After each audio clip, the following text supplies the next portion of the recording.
Having a conversation with your property manager or your landlord can be really tough. So this video is about how to have crucial conversations with your landlord. Tip 1.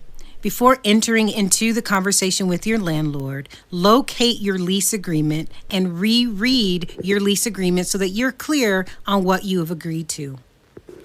By rereading your lease prior to the appointment that you've set to have a conversation with your landlord, you will be fresh and clear on what your obligations are in fulfilling your lease, as well as your landlord's obligation to you as a tenant.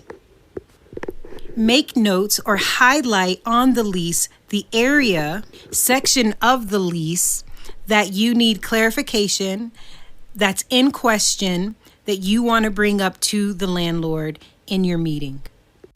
The consequences of avoiding these often tough conversations can result in additional fees, court costs, and sometimes eviction.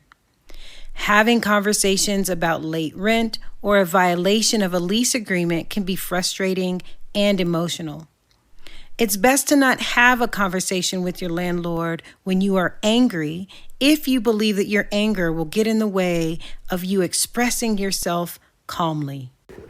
Having a conversation with your landlord or your property management when you are frustrated, angry, if you felt wrongfully treated, if you're having parking issues, if you're having issues with your neighbor, if you're being charged fees that you feel that you do not owe, tip number 2 is for you.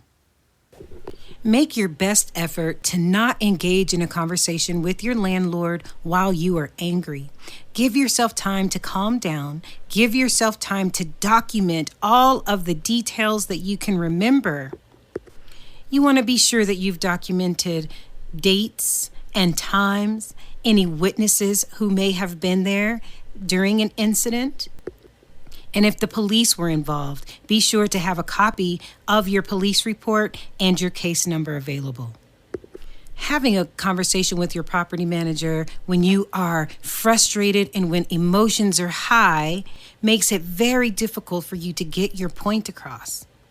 So give yourself time to calm down and to have all of the information that you need so that you can have a conversation with your landlord and get the best outcome for yourself.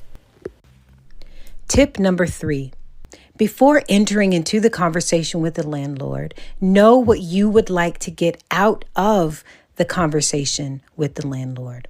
In addition to you knowing what you want to get out of that conversation, be willing to listen to the landlord. Be willing to hear their perspective and know exactly what they want to get out of the conversation with you.